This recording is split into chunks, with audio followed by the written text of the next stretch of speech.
എല്ലാ കൂട്ടുകാർക്കും അക്ഷരമുറ്റത്തിൻ്റെ പുതിയൊരു വീഡിയോയിലേക്ക് സ്വാഗതം. നമ്മൾ അക്ഷരമുറ്റത്തിന് മാത്രമായിട്ട് പഠിക്കുന്നതിന് പകരം എല്ലാ ക്വിസിനും കൂടിയുള്ള ഒരു വീഡിയോ ആയിട്ടാണ് ഈ ഒരു വീഡിയോ ഉണ്ടാക്കിയിരിക്കുന്നത്. ഓക്കെ, അപ്പോൾ ഈ ഒരു വീഡിയോ LP മുതൽ ഹയർ സെക്കൻഡറി വരെയുള്ള എല്ലാവർക്കും ഉപയോഗപ്രദമാണ്.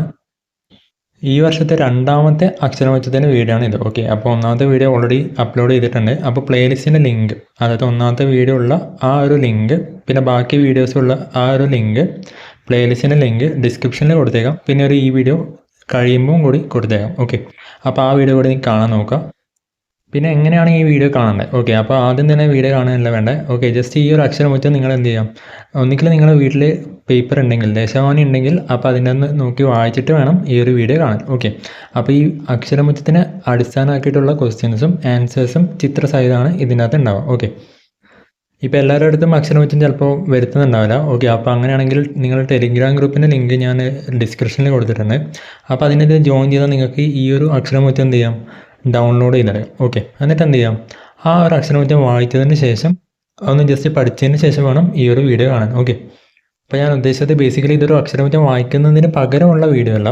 ഓക്കെ, അക്ഷരമുറ്റം വായിച്ച് അതിനെ സപ്ലിമെൻറ്റ് ചെയ്യാനുള്ളൊരു വീഡിയോ ആണ്. ഓക്കെ, അപ്പോൾ നിങ്ങൾ പേപ്പർ വായിക്കുന്നതിന് പകരമല്ല വീഡിയോ, മറിച്ച് നമ്മൾ ഓൾറെഡി അക്ഷരമുറ്റം വായിച്ചിട്ട് എന്നിട്ട് നമ്മളത് ജസ്റ്റ് ഓർക്കാൻ വേണ്ടിയിട്ട് അതൊന്ന് റീകളക്ട് ചെയ്യാനാണ് ഈ ഒരു വീഡിയോ. ഓക്കെ, അക്ഷരമുറ്റം വീഡിയോസിൽ കുറച്ച് വീഡിയോ റെക്കോർഡറായിട്ടും കുറച്ച് വീഡിയോ ലൈവായിട്ടാണ് ഉണ്ടാവും. ഓക്കെ, അതിൽ തന്നെ കുറച്ച് വീഡിയോ മെമ്പേഴ്സ് ഓൺലി അറിയും. അതെന്താ മെമ്പേഴ്സ് ഓൺലി എന്ന് വെച്ചാൽ, അത് നമുക്ക് ഈ ഒരു ചാനലിന് മെമ്പർഷിപ്പ് ഉണ്ട്. ഓക്കെ, അപ്പോൾ മെമ്പർഷിപ്പ് എടുക്കാൻ വേണ്ടിയിട്ട് നിങ്ങൾ സബ്സ്ക്രൈബ് ചെയ്താൽ അതിൻ്റെ താഴെ ജോയിൻ എന്ന് പറഞ്ഞാൽ, ഈ ഒരു വീഡിയോയുടെ താഴെയായിട്ട് ജോയിൻ എന്ന് പറഞ്ഞ ബട്ടൺ കാണാം, കണ്ടില്ലേ? അപ്പോൾ അവിടെ നോക്കിയാൽ നിങ്ങൾക്ക് പലതരത്തിലുള്ള മെമ്പർഷിപ്പ് കാണാം. അപ്പോൾ അതിനകത്ത് എന്തൊക്കെയാണ് ഉണ്ടാവുക എന്നൊക്കെ കാണാം. ഓക്കെ, അപ്പോൾ മെമ്പർഷിപ്പ് എടുക്കുമ്പോൾ നിങ്ങൾ കമൻറ്റ് ചെയ്യുമ്പം അതൊരു ബാഡ്ജ് നിങ്ങൾക്ക് പ്രത്യേകമായിട്ട് കിട്ടുന്നുണ്ടാവും. പിന്നെ മെമ്പേഴ്സ് ഓൺലി വീഡിയോസ് ഉണ്ടെങ്കിൽ അപ്പോൾ അത് നിങ്ങൾക്ക് മാത്രമേ ആക്സസ് ചെയ്യാൻ പറ്റൂ. അങ്ങനെയൊക്കെയാണ് ഇത്. ഓക്കെ, അപ്പോൾ ഒരു മാസത്തേക്കാണ് ഈ ഒരു മെമ്പർഷിപ്പ് വരിക. അപ്പോൾ എല്ലാവരും മെമ്പർഷിപ്പ് എടുക്കുമെന്ന് വിചാരിക്കുന്നു. അപ്പോൾ നമ്മൾ സമയം കളയാണ്ട് നമുക്ക് ക്വസ്റ്റ്യൻസ് നോക്കാം. ഓക്കെ, അപ്പോൾ ഇന്ന് നമ്മൾ നോക്കുന്നത് 2025 ജൂൺ 12-ാം തീയതി വന്ന അക്ഷരമുറ്റത്തിലെ ചോദ്യങ്ങളും അതിൻ്റെ ഉത്തരങ്ങളുമാണ്. ഓക്കെ, അപ്പോൾ നമുക്ക് ഒന്നാമത്തെ ചോദ്യം നോക്കാം. നമ്മളെല്ലാവരും ഗാസയിൽ ഇസ്രയേൽ നടത്തുന്ന അധിനിവേശത്തെക്കുറിച്ച് ന്യൂസിലൊക്കെ കണ്ടിട്ടുണ്ടാകും, ശരിയല്ലേ? അപ്പോൾ അവിടെ കുറേ പേർക്ക് ഫുഡൊന്നും കിട്ടാതെ ഭയങ്കരമായിട്ട് ബുദ്ധിമുട്ടാണ്. അപ്പോൾ അങ്ങനെയുള്ള അവരെ ഹെൽപ്പ് ചെയ്യാൻ വേണ്ടിയിട്ട് ലോകത്തിലെ പ്രശസ്തയായിട്ടുള്ള ഒരു ആക്ടിവിസ്റ്റ്, ഓക്കെ, ആക്ടിവിസ്റ്റ് വെച്ചാൽ ഭയങ്കര പ്രായമുള്ളതല്ല, നമ്മളെ പോലെ ഒരു കുട്ടിയാണ്. ഓക്കെ, അപ്പോൾ അങ്ങനെ ഒരു ആക്ടിവിസ്റ്റ് ആയിട്ടുള്ള ആ ഒരു കുട്ടിയും പിന്നെ അവരുടെ കുറച്ച് ആൾക്കാരും കൂടി ഒരു കപ്പലിൽ ഈ ഒരു പലസ്തീൻ അങ്ങോട്ടേക്ക് പോയി. ഓക്കെ, ആ ഒരു കപ്പലിൻ്റെ പടമാണ് ഇവിടെ കൊടുത്തിരിക്കുന്നത്. ഏതാണ് ഈ ഒരു കപ്പൽ?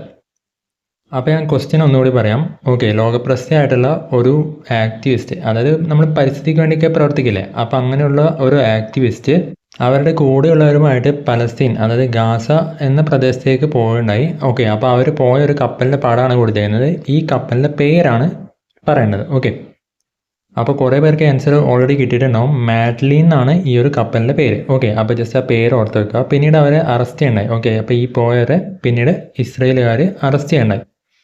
ഈ പടത്തിൽ കണ്ടോ, ഇതാണ് ആൾ. ഓക്കെ, അപ്പോൾ ഗ്രേറ്റ തുൻബർഗ് എന്നാണ് ആ ഒരു പരിസ്ഥിതി പ്രവർത്തകയുടെ പേര്. ഓക്കെ, ഭയങ്കര ഫേമസ് ആണ്. അപ്പോൾ നിങ്ങൾ അറിയില്ലെങ്കിൽ ജസ്റ്റ് പേരൊന്ന് ഓർത്ത് വെക്കുക. ഓക്കെ, ഇനി നമുക്ക് അടുത്ത ചോദ്യം നോക്കാം. ഓക്കെ, അപ്പോൾ ഇപ്പം മക്കൾ സ്ക്രീനിൽ കാണുന്ന ഈ ഒരു സ്ഥലം എന്ന് പറയുന്നത് ജമ്മു കാശ്മീരിലെ ഒരു വിനോദസഞ്ചാര കേന്ദ്രമാണ്. ഓക്കെ, അപ്പോൾ ഇവിടെ എന്ത് ചെയ്തു, ഇവിടെ കുറേ ടെററിസ്റ്റ്, അതായത് കുറേ അക്രമകാരികളൊക്കെ വന്നിട്ട് കുറേ ആൾക്കാരെ വെടിവെച്ച് വന്നു. ഓക്കെ, അപ്പോൾ അതിൻ്റെ ന്യൂസൊക്കെ നമ്മൾ TV കണ്ടിട്ടുണ്ട്.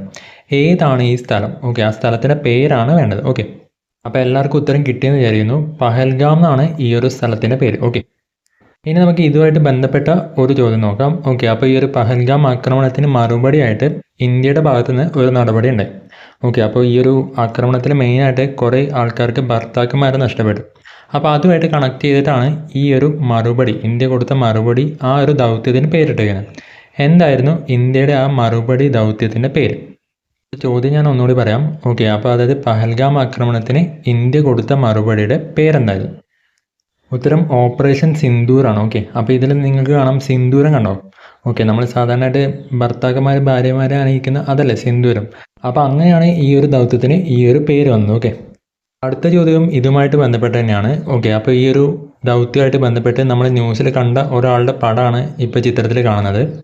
ഇന്ത്യയുടെ ചീഫ് ഓഫ് ഡിഫൻസ് സ്റ്റാഫ് ആയിട്ടുള്ള ഇദ്ദേഹത്തിൻ്റെ പേരെന്താണ്? ഓക്കെ, അതെന്താണ് ഈ ചീഫ് ഓഫ് ഡിഫൻസ് സ്റ്റാഫ് എന്ന് വെച്ചാൽ? അത് പ്രത്യേകിച്ചൊന്നുമില്ല. അതായത് ഈ നമ്മളെ നാവികസേന, കരസേന, വ്യോമസേന ഇല്ലേ, അപ്പോൾ അവരെല്ലാം കോർഡിനേറ്റ് ചെയ്യാൻ വേണ്ടിയിട്ടുള്ള ഒരു പോസ്റ്റാണ് ഈ പറയുന്ന CDS അഥവാ chief of defence staff. Okay, അപ്പോൾ ചോദ്യം ഇതാണ്, ആരാണ് ഇപ്പോഴത്തെ chief of defence staff? Anil ചൗഹാനാണ് ഉത്തരം. ഓക്കെ, ജസ്റ്റ് ഓർത്ത് വെക്കുക, അനിൽ ചൗഹാനാണ് ഇപ്പോഴത്തെ CDS. ഇനി നമുക്ക് അടുത്ത ചോദ്യം നോക്കാം. ഇന്ത്യയിലെ വളരെ പ്രശസ്തമായിട്ടുള്ള ഒരു ചരിത്ര സ്മാരകത്തിൻ്റെ പടമാണ് ഇപ്പോൾ സ്ക്രീനിൽ കാണുന്നത്. ഓക്കെ, അപ്പോൾ ഇതിൻ്റെ പേര് ഞാൻ തന്നെ പറയാം, ചാർമിനാർ ആണ്. ഓക്കെ, അപ്പോൾ ഈ ചാർമിനാർ ഉള്ള ഈ ഒരു പട്ടണത്തിലാണ് ഇത്തവണ മിസ് വേൾഡ് മത്സരം, അതായത് ലോക സുന്ദരി പട്ടണത്തിനുള്ള മത്സരം അരങ്ങേറിയത്. അപ്പോൾ ഏതാണ് ഈ ഒരു പട്ടണം എന്നാണ് പറയേണ്ടത്. അപ്പോൾ ഞാൻ ചോദ്യം ഒന്നുകൂടി പറയാം. 2025 മിസ് വേൾഡ് മത്സരത്തിൻ്റെ വേദി ഏത് നഗരമായിരുന്നു? ഇത്ര എല്ലാവർക്കും കിട്ടിയിട്ടുണ്ടാവും, ഹൈദരാബാദാണ്. ഓക്കെ, അപ്പോൾ ഹൈദരാബാദിലാണ് ഈ ഒരു ചാർമിനാർ ഉള്ളത്. അതുകൂടി ജസ്റ്റ് ഒന്ന് ഓർത്ത് വെക്കാം. നമുക്ക് അടുത്ത ചോദ്യം ഇതുമായിട്ട് ബന്ധപ്പെട്ടത് തന്നെയാണ്. ഓക്കെ, അപ്പോൾ മിസ് വേൾഡ് ആയിട്ട് തിരഞ്ഞെടുക്കപ്പെട്ട ആളുടെ പടമാണ് ഇപ്പോൾ നമ്മൾ സ്ക്രീനിൽ കാണുന്നത്. തായ്ലൻഡുകാരിയായ ഈ ഒരു വനിതയുടെ പേരെന്താണ്? പേരിൻ്റെ ഒരു ഭാഗം നമ്മൾ സാധാരണ കേൾക്കുന്ന ഒരു പേര് പോലെ തോന്നും. ഓക്കെ, അപ്പോൾ ഞാൻ ഉത്തരം പറയാണ്, ഒപാൽ സുജാത. ഓക്കെ, അറിയാത്തവർ ജസ്റ്റ് നോട്ട് ചെയ്ത് നോക്കുക. ഓക്കെ, ഇതേ മത്സരത്തിൽ ഇന്ത്യയെ പ്രതിനിധാനം ചെയ്ത ആളുടെ പടമാണ് നമ്മളിപ്പോൾ സ്ക്രീനിൽ കാണുന്നത്. ആരാണ് ഇത്? ഓക്കെ, അപ്പോൾ ചോദ്യം ഇതാണ്, ഇത്തവണത്തെ ലോക സുന്ദരി പട്ട മത്സരത്തിലെ ഇന്ത്യയെ പ്രതിനിധാനം ചെയ്തത് ആരാണ്? ഉത്തരം നന്ദിത ഗുപ്ത. ഓക്കെ, അപ്പോൾ ജസ്റ്റ് ഓർത്ത് വെക്കുക. നമ്മൾ കഴിഞ്ഞ അക്ഷരമുറ്റത്തിൻ്റെ വീഡിയോയിൽ ഓൾറെഡി പഠിച്ചതാണ്, ലോക പുകയില വിരുദ്ധ ദിനം, അതായത് നോ ടൊബാക്കോ ഡേ എന്ന് പറയുന്നത് മെയ് 31 ശരിയല്ല? അപ്പോൾ ഇത്തവണത്തെ ലോക പുകയില വിരുദ്ധ ദിനത്തിൻ്റെ സന്ദേശം എന്തായിരുന്നു? അതിൻ്റെ ഒരു തീം ഉണ്ടായിരുന്നു. അപ്പോൾ അതെന്തായിരുന്നു എന്നാണ് ചോദ്യം. അപ്പോൾ നമുക്ക് ഉത്തരം നോക്കാം. Bright products, dark intentions, unmasked appeal. അപ്പോൾ അങ്ങനെയാണ് അതിൻ്റെ ഒരു തീം വരുന്നത്. അപ്പോൾ ഇതിൻ്റെ മീനിങ് എന്താ? ബ്രൈറ്റ് പ്രോഡക്ട്സ് എന്ന് വെച്ചാൽ അതായത് ഈ പുകയില ഉൽപ്പന്നങ്ങളൊക്കെ അതിൻ്റെ കവറൊക്കെ ഭയങ്കര അട്രാക്റ്റിംഗ് ആയിരിക്കും. ഓക്കെ, ഡാർക്ക് ഇൻറ്റൻഷൻസ് എന്ന് വെച്ചാൽ അതായത് ഇതിൻ്റെ ഒരു ഇൻറ്റൻഷൻ അവർ ഉദ്ദേശിക്കുന്നത്, അതിൻ്റെ ഒരു ലക്ഷ്യം എന്ന് പറയുന്നത് ഭയങ്കര മോശമാണെന്ന് പറയുന്നത്. ഓക്കെ, അതായത് ഇത് കാണാൻ ഭയങ്കര നല്ല പോലെ തോന്നുമെങ്കിലും പക്ഷേ ഇതിൻ്റെ ഉപയോഗം മൂലം നമുക്ക് പല പല പ്രശ്നങ്ങളുണ്ടാവും. മൗത്ത് ക്യാൻസർ വരെ വരാനുള്ള ചാൻസ് ഉണ്ട്. ഓക്കെ, അതുകൊണ്ട് നമ്മൾ ഈ ടൊബാക്കോനെ എക്സ്പോസ് ചെയ്യണമെന്നാണ് പറയുന്നത്. അതായത് ഈ ടൊബാക്കോൻ്റെ ദൂഷ്യവശങ്ങളെക്കുറിച്ച് എല്ലാവരും ബോധവൽക്കരിക്കണം. അപ്പോൾ നമ്മൾ ടൊബാക്കോ യൂസ് ചെയ്യരുത്, അതായത് പുകയില ഉൽപ്പന്നങ്ങൾ യൂസ് ചെയ്യരുതെന്നാണ് പറയുന്നത്. ഓക്കെ, അപ്പോൾ നിങ്ങൾ പുകയില ഉൽപ്പന്നങ്ങൾ യൂസ് ചെയ്യാതിരിക്കുക. ഓക്കെ, ഇനി നമുക്ക് അടുത്ത ചോദ്യം നോക്കാം. നമ്മളിപ്പോൾ സ്ക്രീനിൽ കാണുന്ന ഈ ഒരു കുഞ്ഞാടില്ലേ, അപ്പോൾ ഈ ആടാണ് ഇന്ത്യയിൽ ജനിച്ച ക്ലോണിങ്ങിലൂടെ സൃഷ്ടിച്ച ആദ്യത്തെ പഷ്മിന വിഭാഗത്തിൽപ്പെടുന്ന ആട്. ഓക്കെ, അപ്പോൾ ഇതിൻ്റെ പേരെന്താണെന്നാണ് പറയുന്നത്. അപ്പോൾ ചോദ്യം ഇതാണ്, പഷ്മിന വിഭാഗത്തിൽപ്പെട്ട ആദ്യത്തെ ഇന്ത്യയിൽ ക്ലോണിങ്ങിലൂടെ സൃഷ്ടിക്കപ്പെട്ട ആടിൻ്റെ പേരെന്താണ്? അപ്പോൾ അക്ഷരമറ്റം നോക്കിയാർക്ക് കിട്ടിയിട്ടുണ്ടാവും, നൗറി എന്നാണ് ഇതിൻ്റെ പേര്. ഓക്കെ, അപ്പോൾ ജസ്റ്റ് ഓർത്ത് വെക്കുക, നൗറി എന്നാണ് ഈ ഒരു ആടിൻ്റെ പേര്. പഷ്മിന എന്ന് വെച്ചാലേ കാശ്മീരിലൊക്കെ കാണുന്ന ഒരു ആടിൻ്റെ വിഭാഗമാണ്. ഓക്കെ, അപ്പോൾ നമ്മൾ പഷ്മിന ഷോൾ എന്ന് പറഞ്ഞാൽ ഭയങ്കര ഫേമസ് ആണ്. അപ്പോൾ അതൊക്കെ ഉണ്ടാക്കാൻ യൂസ് ചെയ്യുന്ന ഒരു ആടാണ് ഈ പറയുന്ന പഷ്മിന എന്ന് പറയുന്നത്. ഓക്കെ, ഇതിൻ്റെ സ്പെല്ലിംഗ് ഒരു NOORI ആണ്. ഓക്കെ, അപ്പോൾ അതിൻ്റെ മലയാളത്തിലെ പേര് അക്ഷരമറ്റത്തിൽ കൊടുത്തിരിക്കുന്നത് നൗറി എന്നാണ്. അപ്പോൾ നിങ്ങൾ ശരിക്കും നൂറി എന്ന് വായിക്കാം. ഓക്കെ, അപ്പോൾ ഇതിൽ രണ്ട് എഴുതിയാലും കുഴപ്പമുണ്ടാവില്ല. ഓക്കെ, പക്ഷെ നിങ്ങൾ മലയാളത്തിൽ അങ്ങനെ നൗറി എന്ന് എഴുതിക്കുക, വന്നിട്ട് അക്ഷരമറ്റത്തിൽ അങ്ങനെ കൊടുത്തതെന്ന് പറഞ്ഞാൽ ഇംഗ്ലീഷാണെങ്കിൽ നിങ്ങൾ എന്ത് ചെയ്യുക, സ്പെല്ലിംഗ് കറക്റ്റായിട്ട് NOORI എന്ന് എഴുതിയാൽ മതി. ഓക്കെ, എന്താണ് ഈ ക്ലോണിംഗ് എന്ന് വെച്ചാൽ? ക്ലോണിംഗ് എന്ന് വെച്ചാൽ ബേസിക്കലി നമ്മളൊരു ജീവജാലത്തിൻ്റെ ഓക്കെ, അപ്പോൾ അതിൻ്റെ അതേപോലുള്ള ഒരെണ്ണത്തിനെ കൂടി നിർമ്മിക്കുന്നത്, അതിൻ്റെ ഒരു കോപ്പി എടുക്കുന്ന പോലെ നമ്മൾ ഫോട്ടോ കോപ്പിയിൽ എടുക്കില്ലേ, അതുപോലെ ഒന്ന് ഉണ്ടാക്കുന്നതിൻ്റെ ആ ഒരു പ്രക്രിയയ്ക്ക് പറയുന്ന പേരാണ് ക്ലോണിങ്. ഓക്കെ, ഫോട്ടോ കോപ്പി എടുക്കുന്ന പോലെ സിമ്പിൾ അല്ല, ഭയങ്കര കോംപ്ലക്സ് ആയിട്ടുള്ള ഒരു പ്രവർത്തനമാണ്. ഓക്കെ, അടുത്ത ചോദ്യം ഇതാണ്, ഈ ഒരു ക്ലോണിങ്ങിന് ഹെൽപ്പ് ചെയ്ത ആ ഒരു ടെക്നോളജിയുടെ ഒരു പേരെന്താണ്? ഓക്കെ, അപ്പോൾ അതിൽ യൂസ് ചെയ്തേക്കുന്ന ആ ടെക്നോളജിക്ക് ഒരു പ്രത്യേക പേരുണ്ട്, അതായത് ഇതിന് ക്ലോണിങ്ങിന് ഹെൽപ്പ് ചെയ്ത ആ ഒരു ടെക്നോളജി. ഓക്കെ, അതിൻ്റെ പേരെന്താണ്? അതൊരു ടൂളാണ്. ഓക്കെ, അപ്പോൾ അത് വെച്ചിട്ടാണ് ഈ ക്ലോണിങ് ചെയ്യുന്നത്. ഓക്കെ, അപ്പോൾ ഉത്തരം എന്ന് പറയുന്നത് CRISPR-Cas9 ആണ്. ഓക്കെ, അപ്പോൾ ഇത് ജസ്റ്റ് ഇതുപോലെ തന്നെ എഴുതണം, മലയാളത്തിൽ എഴുതാം CRISPR ഒരു വരയിട്ടത് Cas9. ഓക്കെ, അപ്പോൾ അങ്ങനെ എഴുതിയാൽ മതി. അപ്പോൾ ഇത് ജസ്റ്റ് ഒരു ഇതിൻ്റെ അകത്ത് യൂസ് ചെയ്യുന്ന ഒരു ടൂളാണ്. ഓക്കെ, അപ്പോൾ ഇതിൻ്റെ കൂടുതൽ ഡീറ്റെയിൽസ് നമ്മൾ ഹയർ ക്ലാസ്സിൽ പഠിക്കും. ഓക്കെ, ഇപ്പോൾ വേണ്ട പ്രത്യേകിച്ചൊന്നുമില്ല. ഈ ഒരു DNA ഇല്ലേ, അപ്പോൾ ആ DNA കട്ട് ചെയ്യുന്നതും പിന്നെ അത് ഒട്ടിക്കുന്നതെല്ലാമായിട്ട് ബന്ധപ്പെട്ട ഒരു ടെക്നോളജിയാണ്. അപ്പോൾ അങ്ങനെ മനസ്സിലാക്കിയാൽ മതി, ബാക്കി നമുക്ക് ഹയർ ക്ലാസ്സിൽ പഠിക്കും. ഓക്കെ, അടുത്ത ചോദ്യം ഭയങ്കര സിമ്പിളാണ്. ഇന്ത്യയുടെ പുതിയ ടെസ്റ്റ് ക്രിക്കറ്റിൻ്റെ ക്യാപ്റ്റൻ ആരാണ്? ഓക്കെ, അപ്പോൾ ഉത്തരം എല്ലാവർക്കും കിട്ടിയിട്ടുണ്ടാവും, ശുഭ്മാൻ ഗില്ലാണ്. ഓക്കെ, അപ്പോൾ അത് തെറ്റിക്കരുത്, ഇങ്ങനെ സിമ്പിൾ ക്വസ്റ്റ്യൻ വന്നാൽ തെറ്റിക്കരുത്. ഓക്കെ, അപ്പോൾ എല്ലാവരും ജസ്റ്റ് ഓർത്ത് വെക്കുക. ഇനി നമുക്ക് അടുത്ത ചോദ്യം നോക്കാം. 2025 മെയ് മാസത്തിൽ ടെറിറ്റോറിയൽ ആർമിയിൽ ലഫ്റ്റനന്റ് കേണൽ പദവി ലഭിച്ച കായിക താരത്തിൻ്റെ പടമാണ് നമ്മളിപ്പോൾ കാണുന്നത്. ഓക്കെ, അപ്പോൾ ഇതാരാണെന്നാണ് ചോദ്യം. ഒരു ക്ലൂ തരാം, ഒളിമ്പിക്സിൽ ജാവലിൻ ത്രോയിൽ ഗോൾഡ് മെഡലൊക്കെ കിട്ടിയിട്ടുണ്ട് ഇദ്ദേഹത്തിന്. ഓക്കെ, അപ്പോൾ അങ്ങനെയാണ് നമ്മൾ അറിയുന്നത്. അപ്പോൾ ആരാണ് ഇദ്ദേഹം? എനിക്ക് തോന്നുന്നു ഇതും ഭയങ്കര സിമ്പിളായിപ്പോയി, ശരിയല്ലേ? നീരജ് ചോപ്രയാണ്. ഓക്കെ, അപ്പോൾ ഇതും എല്ലാവർക്കും അറിയുന്നതായിരിക്കും. ഇതും തെറ്റിക്കരുത്. ഓക്കെ, അപ്പോൾ ജസ്റ്റ് ഓർത്ത് വെക്കുക, പടം ജസ്റ്റ് ഒന്ന് നോക്കുക. ഓക്കെ, ഈ ഒരു പദവി ലഭിക്കുന്ന 4ാമത്തെ കായിക താരമാണ് നീരജ് ചോപ്ര. ഓക്കെ, അപ്പോൾ അങ്ങനെയാണെങ്കിൽ ആദ്യം ആർക്കാണ് കിട്ടിയിട്ടുണ്ടാവുക?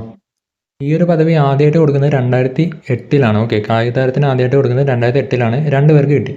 അപ്പോൾ അതിൽ ഒന്നെന്ന് പറയുന്നത് അഭിനവ് ബിന്ദ്രയാണ്. ഓക്കെ, അഭിനവ് ബിന്ദ്രയാണ് ഇന്ത്യക്ക് വേണ്ടിയിട്ട് ആദ്യമായിട്ട് ഒരു വ്യക്തിഗത ഇനത്തിൽ ഒളിമ്പിക്സ് സ്വർണ്ണം നേടുന്നത്. ഓക്കെ, ഷൂട്ടിങ്ങിലായിരുന്നു മെഡൽ കിട്ടി.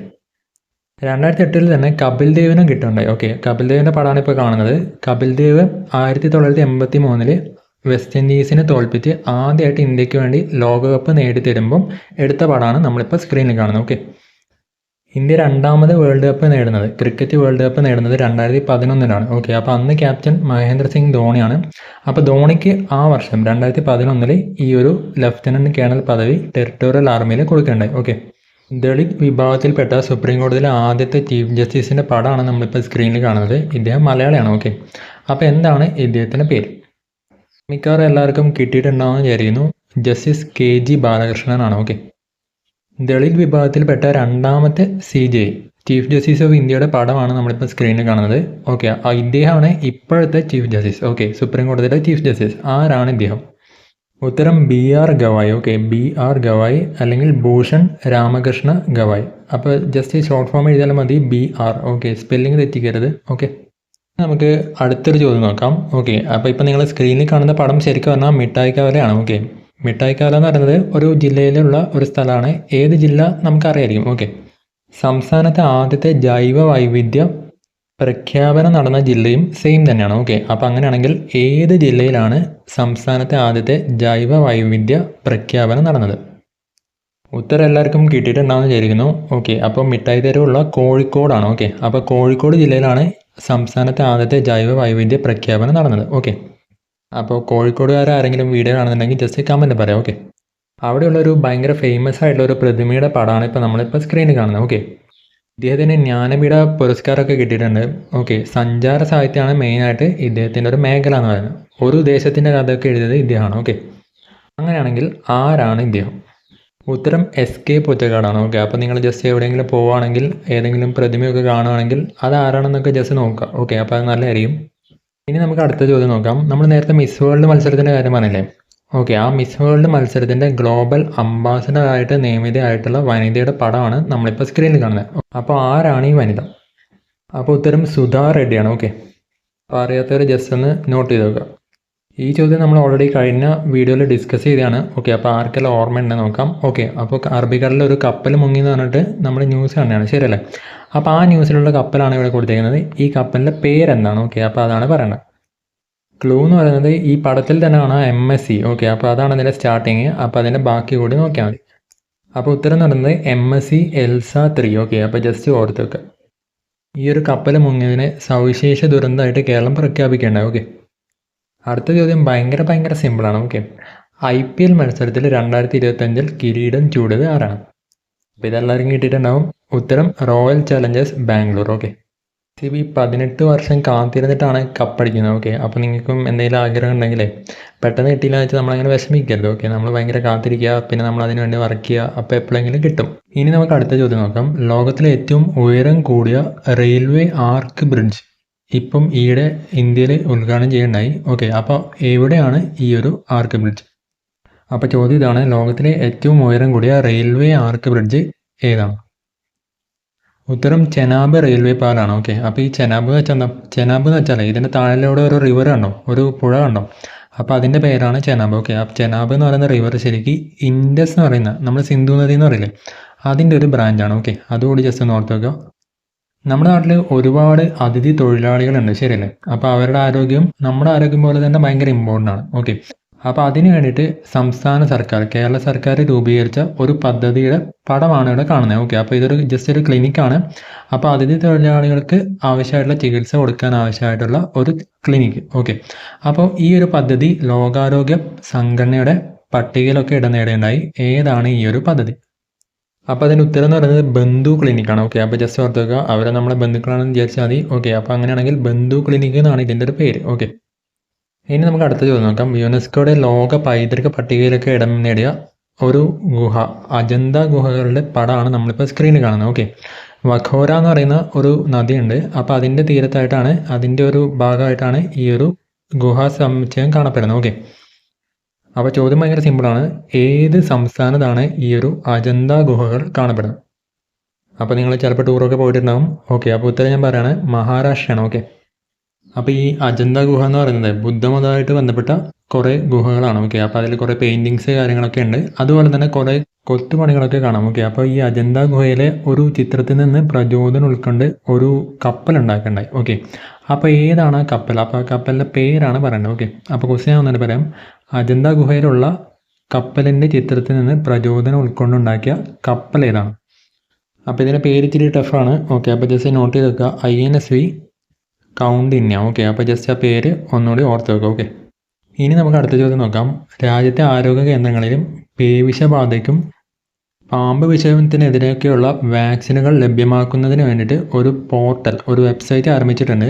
അതിൻ്റെ പേരെന്താണ്? അപ്പോൾ ഇതിൻ്റെ പേര് കോവിൻ എന്ന് പറഞ്ഞൊരു പോർട്ടൽ നിങ്ങൾ കേട്ടിട്ടുണ്ടാവും, ശരിയല്ലേ? കോവിൻ എന്ന് വെച്ചാൽ കോവിഡുമായിട്ട് റിലേറ്റഡ് ആയിട്ടുള്ള ഒരു പോർട്ടലാണ്. ഇതുപോലെ നമ്മൾ വാക്സിൻ എടുക്കാനൊക്കെ രജിസ്റ്റർ ചെയ്തില്ല, ആ പോർട്ടലിൻ്റെ പേരാണ് കോവിൻ. ഓക്കെ, അപ്പോൾ അതുമായിട്ട് റിലേറ്റഡ് ആയിട്ടാണ് ഇതിൻ്റെ പേര് വരുന്നത്. ഇതിൻ്റെ പേര് എന്ന് പറയുന്നത് സൂവിനാണ്. ഓക്കെ, ZOO, സൂ എന്ന് പറഞ്ഞാൽ ബേസിക്കലി ആനിമലുമായിട്ട് റിലേറ്റഡ്, മൃഗങ്ങളുമായിട്ട് ബന്ധപ്പെട്ട. ഓക്കെ, അപ്പോൾ അതുകൊണ്ടാണ് ഈ പേര് വരുന്നത്. അപ്പോൾ ഇതാണ് ആ വെബ്സൈറ്റ്. നിങ്ങൾക്കും വേണമെങ്കിൽ ജസ്റ്റ് നോക്കാം, ഗൂഗിളിൽ നോക്കിയാൽ കിട്ടും. ഓക്കെ, 2025 ഇൻ്റർനാഷണൽ ബുക്കർ പ്രൈസ് നേടിയ ബാനു മുഷ്താഖ് എഴുതിയ ബുക്കിൻ്റെ ഇംഗ്ലീഷ് പരിഭാഷയാണ് ഹാർട്ട് ലാമ്പ് എന്ന് പറയുന്നത്. ഓക്കെ, ശരിക്കും ഈ ബുക്ക് കന്നഡയിലാണ് എഴുതുന്നത്. ഓക്കെ, അപ്പോൾ ആരാണ് ഇത് കന്നഡയിൽ നിന്ന് ഇംഗ്ലീഷിലേക്ക് തർജ്ജിമ ചെയ്തത്? അപ്പോൾ അതാണ് വേണ്ടത്. അപ്പോൾ ഈ ചോദ്യം നമുക്ക് ചിലപ്പോൾ അറിയുന്നുണ്ടാവില്ല. ഓക്കെ, അപ്പോൾ ഉത്തരം എന്ന് പറയുന്നത് ദീപാ ബസ്തിയാണ്. ഓക്കെ, അപ്പോൾ ജസ്റ്റ് ഓർത്ത് വെക്കുക, ദീപാ ബസ്തിയാണ് ഈ ഒരു പുസ്തകം കന്നഡയിൽ നിന്ന് ഇംഗ്ലീഷിലേക്ക് തർജ്ജിമ ചെയ്തത്. ഓക്കെ, ഇനി നമുക്ക് അടുത്ത ചോദ്യം നോക്കാം. ഇന്ത്യൻ സിനിമയുടെ പിതാവ് എന്നറിയപ്പെടുന്ന ദാദാ സാഹിബ് ഫാൽക്കെയുടെ പടമാണ് നമ്മളിപ്പോൾ സ്ക്രീനിൽ കാണുന്നത്. ഓക്കെ, അപ്പോൾ ഇദ്ദേഹത്തെക്കുറിച്ചൊരു സിനിമ ഇറക്കാൻ പോകുന്നുണ്ട്. അപ്പോൾ ഇതിൽ ദാദാ സാഹിബ് ഫാൽക്കെ ആയിട്ട് വേഷമിടുന്ന നടൻ്റെ പേരെന്താണ്? അപ്പോൾ ഞാൻ ഒരു ക്ലൂ തരാം. 3 ഇഡിയറ്റ്സിലുണ്ട്, പിന്നെ താരസമിമ്പറിലുണ്ട്.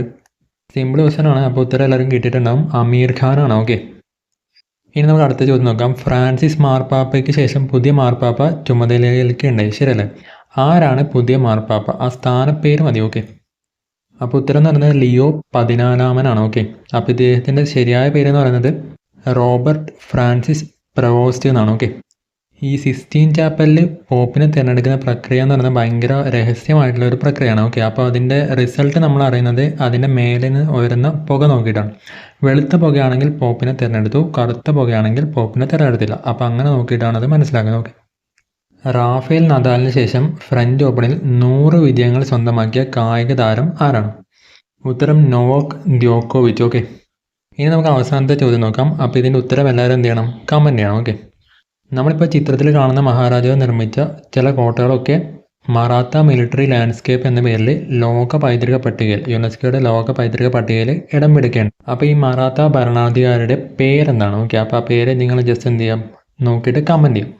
അപ്പോൾ വീഡിയോ ഇഷ്ടപ്പെട്ടിട്ടുണ്ടെങ്കിൽ ലൈക്ക് ചെയ്യുക, പിന്നെ നിങ്ങളുടെ ഫ്രണ്ട്സില്ലേ അപ്പോൾ അവർക്ക് കൂടി ഷെയർ ചെയ്ത് കൊടുക്കുക. ഓക്കെ, പിന്നെ അക്ഷരവച്ചം വീഡിയോസിൻ്റെ കുറച്ച് വീഡിയോസ് ലൈവ് ആയിട്ടും കുറച്ച് വീഡിയോ റെക്കോർഡായിട്ടും ഉണ്ടാവും. ഓക്കെ, അപ്പോൾ അതിൽ എല്ലാ വീഡിയോയും കിട്ടാനായിട്ട് നിങ്ങൾ മെമ്പർഷിപ്പ് എടുക്കുക. ആ മെമ്പർഷിപ്പ് എങ്ങനെ എടുക്കുക വെച്ചാൽ നമ്മൾ സബ്സ്ക്രൈബ് ചെയ്യണം. ഓക്കെ, അപ്പോൾ നിങ്ങൾക്ക് നോട്ടിഫിക്കേഷൻ വരും. ഓക്കെ, അപ്പോൾ സബ്സ്ക്രൈബ് ചെയ്ത് കഴിഞ്ഞാൽ നിങ്ങൾക്ക് ഈ വീഡിയോയുടെ താഴെ ജോയിൻ എന്ന് പറഞ്ഞൊരു ബട്ടൺ കാണാം. ഓക്കെ, അപ്പോൾ അങ്ങനെ ജോയിൻ ബട്ടണിൽ ക്ലിക്ക് ചെയ്താൽ നിങ്ങൾക്ക് പല പല ഈ ഒരു മെമ്പർഷിപ്പിൻ്റെ കാര്യങ്ങൾ കാണാം. ഓക്കെ, അപ്പോൾ മെമ്പർഷിപ്പ് എടുക്കുമ്പോൾ നിങ്ങൾക്ക് ലൈവിലൊക്കെ ചാറ്റ് ചെയ്യുമ്പോൾ നിങ്ങൾ ഒരു ബാഡ്ജൊക്കെ കിട്ടുന്നുണ്ടാവും. ഓക്കെ, പല ടൈപ്പ് ബാഡ്ജൊക്കെ കിട്ടുന്നുണ്ടാവും. പിന്നെ നിങ്ങളെ കമൻറ്റ് കുറച്ചുകൂടി എടുത്ത് കാണിക്കുന്നൊക്കെ ഉണ്ട്. ഓക്കെ, പിന്നെ മെമ്പർഷിപ്പ് ഓൺലി വീഡിയോസ് എന്ന് പറഞ്ഞ് ഇടുന്ന വീഡിയോസ് മെമ്പർഷിപ്പ് എടുത്തവർക്ക് മാത്രമേ കാണാൻ പറ്റുന്നുണ്ടാവും. ഓക്കെ, അപ്പോൾ എല്ലാവരും മെമ്പർഷിപ്പ് എടുക്കുമെന്ന് വിചാരിക്കുന്നു. അപ്പോൾ അങ്ങനെയാണെങ്കിൽ നിങ്ങൾ എന്തെങ്കിലും സജഷൻസ് ഉണ്ടെങ്കിൽ അതുകൂടി ജസ്റ്റ് ഒന്ന് കമൻറ്റ് ചെയ്യാം. അപ്പോൾ അതുകൂടി ഇൻക്ലൂഡ് ചെയ്ത് നമുക്ക് അടുത്ത വീഡിയോയിൽ വീണ്ടും കാണാം. ഓക്കെ, അപ്പോൾ എല്ലാവർക്കും ഓൾ ദി ബെസ്റ്റ്. അപ്പോൾ സൂപ്പറായിട്ട് പഠിക്കും. ഓക്കെ, വീഡിയോ കണ്ട എല്ലാ കൂട്ടുകാർക്കും നന്ദി.